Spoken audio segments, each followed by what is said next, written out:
नमस्कार विद्यार्थी मित्रांनो, ओएसिस करिअर पॉईंटच्या यूट्यूब चॅनलमध्ये आपलं स्वागत आहे। या व्हिडिओमध्ये आपण पाहणार आहोत महा टीईटी पेपर क्रमांक 1 व पेपर क्रमांक 2 साठी अत्यंत महत्त्वाचा असणारा विषय म्हणजे इंग्रजी व्याकरण। इंग्रजी व्याकरण व्हिडिओ सिरीज भाग 8, ज्यामध्ये आपण direct and indirect speech part 3, ज्यामध्ये आपण इम्पेरेटिव्ह सेंटेन्सच्या संदर्भानं या टॉपिकचा अभ्यास करणार आहोत। त्याचबरोबर या टॉपिकमध्ये आपण ओल्ड क्वेश्चन म्हणजे जे प्रश्न टीईटीला आले होते, हे टीईटीचे ओल्ड क्वेश्चन आणि येणाऱ्या टीईटीच्या संदर्भानं काही सराव प्रश्नावर देखील आपण चर्चा करूयात। पार्ट 1 मध्ये आपण डायरेक्ट अँड इनडायरेक्ट स्पीच, यामध्ये direct speech, indirect speech, general rule of narration, change the tense, helping verb, changes the helping verb, changes in pronoun, changes in pointer words आणि कनेक्टिव्ज याबद्दल पार्ट 1 मध्ये आपण detail चर्चा केलेली आहे।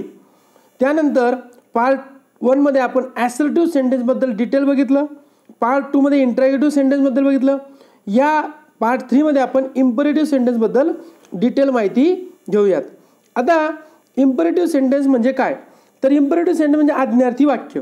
यामध्ये काय असतं, imperative sentence is use for setting order, request, negative, command, etc.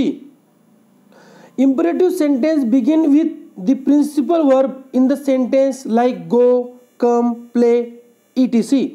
म्हणजे इम्परेटिव्ह सेंटेन्सची सुरुवात आहे ती मुख्य क्रियापदाने होते। पुढे बघा काय दिलंय, imperative sentence also begins a negative command like do not or don't. Imperative सेंटेन्सची सुरुवात एकतर मुख्य क्रियापदाने होईल किंवा डू नॉटने किंवा डोंटने होईल। The reporting verb is change into verb signifying a command, request, advice. वाक्याच्या अर्थ व महत्वानुसार ती कमांड आहे का रिक्वेस्ट आहे का ॲडवाइस आहे यानुसार रिपोर्टिंग वर्ब घ्यायचा आहे। A command can be expressed by the words command, order, tell, charge, etcetera. जर कमांड आली तर त्याला एवढे शब्द वापरायचे, समजतंय? पुढे बघा, जर रिक्वेस्ट आली, request can be express the words request, beg, ask, implore, entreaty, desire, solicit, etcetera. And advice, जर ॲडवाइस आली can be denoted by the words advice, urge, exhort, etcetera. Inverted commas are removed and to is used for the principal verb. The verb of the reported speech is change into an infinitive. कशामुळे infinitive होईल, हा connective to जोडल्यामुळे। If the reported speech is negative, the word not is placed before the to infinitive. पुढे बघा, the use of please, kindly, etcetera are strictly restricted in direct speech. Indirect speech करताना जे direct speech मध्ये kindly किंवा please असे word होते ते काय करायचे, काढून टाकायचे। Tenses, pronouns and words denoting nearness should be changed according to the rules. आता हे टेन्स, प्रोनाउन्स आणि पॉइंटर वर्ड्स हे कसे बदलायचे, काय बदलायचे यासाठी तुम्ही पार्ट 1 बघा, त्यामध्ये डिटेल चर्चा केलेली आहे। तो व्हिडिओ अर्धा तासाचा बनलेला आहे। आता लेट्सचं स्ट्रक्चर कधी कधी इम्परेटिव्ह मध्ये येतं बघा, काय असतं, सब्जेक्ट प्लस प्रोपोज किंवा suggest plus conjunction two plus object plus that plus subject plus should. लक्षात येतंय? अशा प्रकारे। आता बघा, आपण आता काही एक्झाम्पल बघू म्हणजे तुम्हाला ते समजायला सोपं जाईल। बघा, he said comma into inverted comma plant more trees. Plant या मुख्य क्रियापदानं सुरुवात झाली इन्व्हर्टेड कॉमा मधील सेंटेन्सची। मग त्याचं काय झालंय, आता वाक्याचा जर अर्थ घेतला तर काय झालंय, he urged to plant more trees. या सेडचं काय झालं, अर्ज। आता तुम्हाला एक प्रश्न असेल, सर हा अर्ज्ड वर्ब आला कुठून, तर वाक्याचा अर्थ आहे की he said plant more trees, त्याने आपली एक विनंती केली आहे। मग विनंती पण कशी, आग्रह खातो, अगदी अर्ज्ड या शब्दाचा अर्थ आर्जव, विनंती पण एक हक्काची काकुळतीची विनंती म्हणजे आर्जव। लक्षात येत आहे? पुढचं बघा, he said to the people comma into inverted comma let's punish the thief. He suggested to the people, said टूचं काय झालं, suggest, that we should punish the thief. समजतंय? The principal said to me comma into inverted comma wait here till I come back. बघा काय झालं, the principal ordered me to wait there till he come back. आयचं काय झालं, he. पुढे बघा, I said to him comma into inverted comma don't worry about me. I told him not to worry about me. हे बघा, जर negative आलं तर आपण काय म्हटलं होतो, नॉट टू घ्यायचं. समजतंय? He said comma into inverted comma let us go to the movie. He proposed. आता let us go to the movie याचा अर्थ काय झाला, त्यानं आपल्या पुढे प्रस्ताव मांडला म्हणून काय घेतलं, प्रपोज घेतलं. He propose that they should go to the movie. आता हे शुड कुठून आलं, ह्या असमध्ये काय आहे, वी, त्याचं काय होतं, शुड. हां बघा, जेव्हा जेव्हा लेटस असेल तेव्हा काय घ्यायचं, दे शुड. पुढे बघा आता, he said to Rajesh comma into inverted comma don't move. He told Rajesh not to move. त्यानं राजेशला काय सांगितलं की तू मूव्ह करू नको, हालचाल करू नको. Next example, she said to me comma into inverted comma take pity on me as I am a helpless woman. She requested. आता इथं रिक्वेस्टेड कशामुळे आलं, वाक्याच्या अर्थामुळं. इम्परेटिव्हमध्ये वाक्याच्या अर्थानुसार तुम्हाला वर्ब निवडायचं आहे.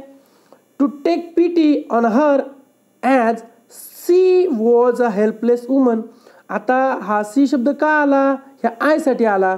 सी का आला, कारण की वुमन आहे म्हणून आला. लक्षात येते? नेक्स्ट बघा, the lady said to the man comma into inverted comma please do come some time. The lady requested the man to come some time. Mother said to me comma into comma take umbrella with you when you go out. Mother advise, आईनं सल्ला दिला काय, to take umbrella with me when I went to out. आता हे you साठी घेतलं I, ह्या यूचं झालं मी.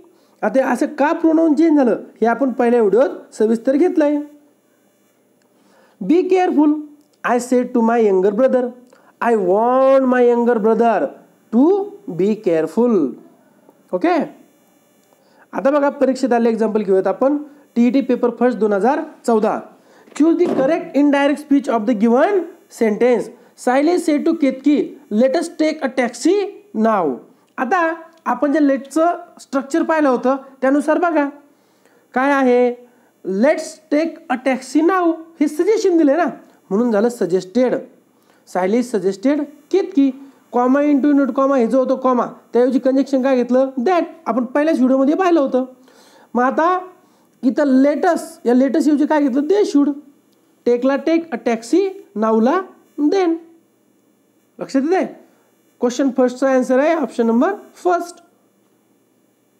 Next question, choose the alternative showing the correct indirect narration of the given direct speech. My brother said to me let's go out for a walk. आता ब्रदरनी काय केलंय, सांगितलंय किंवा सल्ला दिलाय. My brother said to me let's go out for walk. मग आता बघा, आपण काय करू, आपल्या रचनेप्रमाणे जाऊ. बघा, एक तर तुम्ही बरोबर उत्तर काढा किंवा काय चूक आहे ते बाजूला काढा. My brother told me that let's नाही येणार ना, इनडायरेक्टमध्ये लेट्स येत नाही म्हणून हे गेलं. बरोबर. आता माय ब्रदर प्रपोज्ड नाही ना, हा प्रस्ताव नाही आहे. लेट्स म्हणजे काय आहे, सांगितलंय direct. My brother told me, बरोबर, to go out for walk. Absolutely right. Correct answer is option number 4. Next question, choose the alternative showing the correct indirect narration of the given direct speech. Don't answer me back like that comma invert comma close झाला said Rohit to Radha. बघा, आपल्या प्रश्नाचा answer काय, correct answer option number 3. Rohit order Radha not to answer him back like that. आता जेव्हा जेव्हा negative येईल तेव्हा तेव्हा आपण काय पाहिलं होतं, नॉट नंतर टू घ्यायचं. पहिल्या याच्यामध्ये ही पाय म्हणून चूक आहे, दुसऱ्या डोंट ॲज इट घेतलं म्हणून चूक आहे, तिसऱ्या टू नॉट हे मागं पुढे झालं म्हणून चूक आहे. म्हणून आपलं option number 3 is correct answer. बघा, चौथा question, choose the most correct alternative showing indirect narration for the given direct speech. Mother said to me don't run in the sun. आता यांनी ABC दिलंय, म्हणजे उत्तर एकापेक्षा जास्त असू शकतात. हा प्रश्न आला होता TET पेपर सेकंड 2014 14 इथं लिहायचं राहिलंय बघा. Mother advise me not to run in the sun, absolutely right, बरोबर. मदर फॉरबिड नाही ना, मनाई केली नाही, ॲडवाइजच दिलंय. Mother advise to me do not, absolutely right.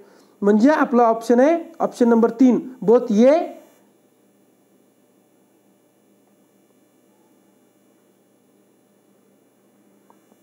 आपल्या प्रश्नाचं करेक्ट आन्सर आहे ऑप्शन नंबर, बघा आपण आता प्रश्न परत चेक करूयात काय आहे. Mother said to me don't run in the sun. आपलं करेक्ट आन्सर आहे ऑप्शन नंबर 3. काय आहे, both A and B are correct. तर इथे हा जो डोंट आहे ना, हा डोंट इथं फॉरबिडचा अर्थच मनाई करणे असा आहे. त्यामुळे तो निगेटिव्ह तिथं आलाय म्हणून परत नॉट घ्यायची गरज नाही. म्हणजे ये तर नॉट टू म्हणजे बरोबर आहे आणि बी पण बरोबर आहे. परंतु जो ऑप्शन सी आहे mother advise me do not run in the sun, तरी ते डू नॉट येत नाही, तिथे काय पाहिजे होतं, नॉट टू. लक्षात आलंय. आता बघा लक्षात आलंय सर्वांचं. ऑप्शन क्वेश्चन नंबर 4 चा ऑप्शन आहे A and B are right, म्हणजेच ऑप्शन नंबर 3 इज राईट. इथे फॉरबिडमध्येच मनाई करणे असा अर्थ आहे, त्यामुळे नॉट इथे कव्हर झाला म्हणून परत नॉट घ्यायची गरज नाही. पुढे बघा आता last question. Choose correct indirect speech of the given sentence. The doctor said comma into note comma give up smoking. Correct answer is option number 2. The doctor advise to give up smoking. आता पहिल्यामध्ये बघा if येणार नाही, तिसऱ्यामध्ये that नंतर not येणार नाही आणि चौथ्यामध्ये पण नॉट टू नाही. लक्षात येते. अशा प्रकारे आपण या व्हिडिओमध्ये इम्परेटिव्ह सेंटेन्स म्हणजे काय त्याबद्दल डिटेल माहिती घेतली.